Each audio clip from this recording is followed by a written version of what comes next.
Hello friends, মাংস রান্না করার জন্য আমি প্রথমে মাংসটাকে ভালো করে ধুয়ে নুন, হলুদ, জিরের গুঁড়ো, ধনের গুঁড়ো, সর্ষের তেল মাখিয়ে বেশ কিছুটা সময় ম্যারিনেট করে রেখে দিয়েছি। এবার কড়াইতে তেল গরম করে তাতে এভাবে ডুমো ডুমো করে আলু কেটে ফ্রাই করে নিচ্ছি। এরপর দেখতে থাকো। এবার কড়াইতে যে তেলটা আছে তার মধ্যে আমি গোটা গরম মশলা ফোড়ন দিয়েছি, দিয়ে পেঁয়াজটা ফ্রাই করে নেব।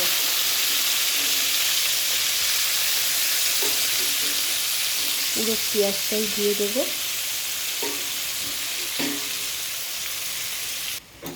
এবার আমি পেঁয়াজটাকে একটু নেড়ে নিয়ে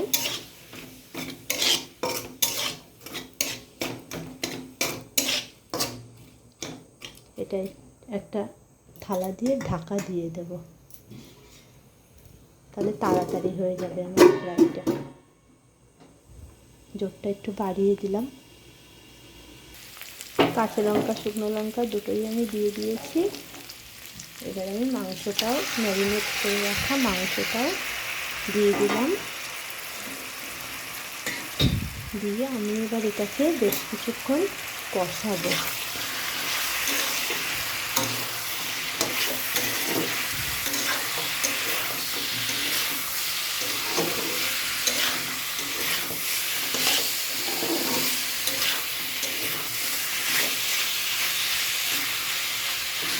মাংসের থেকে একটু জলও ছাড়বে, একটু কষাতে হবে ভালো মতন।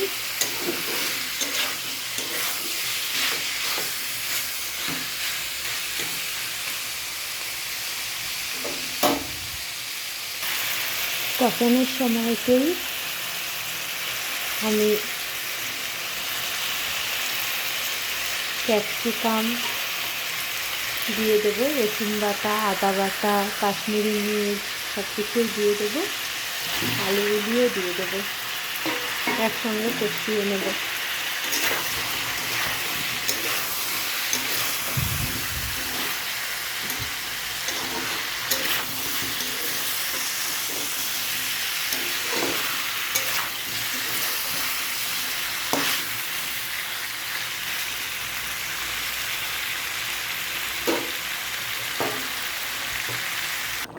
মাংসটাকে ভালো করে কষিয়ে নিয়ে আমি জল দিয়েছি। এবার আমি সেদ্ধ হতে দেবো ভালো করে। একটা থালা চাপা দিয়ে দেবো যাতে ভালোভাবে সেদ্ধটা হয়ে যায়।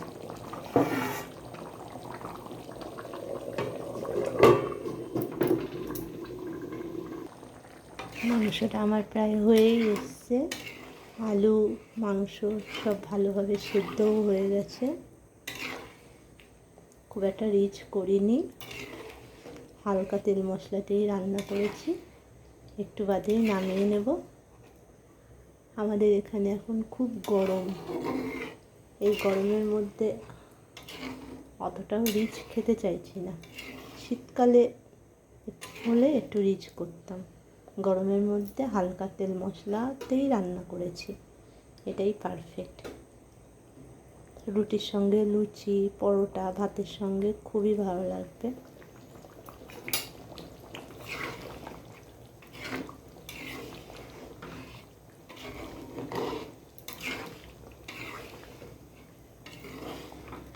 চেখেও দেখা হয়ে গেছে, নুন ঝাল ঠিকই আছে। Thank you friends. এক্ষুনি নামিয়ে নেব আমি। মাংসটা আমি গামলায় নামিয়েও নিয়েছি, পুরোই কমপ্লিট হয়ে গেছে। এখন গরম আছে তাই একটু ঝোল দেখাচ্ছে, ঠান্ডা হয়ে গেলে এই ঝোলটা দেখাবে না, অনেকটাই ঘন দেখাবে, তখন একদম পারফেক্ট হবে।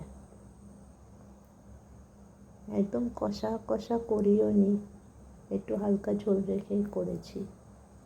Thank you friends.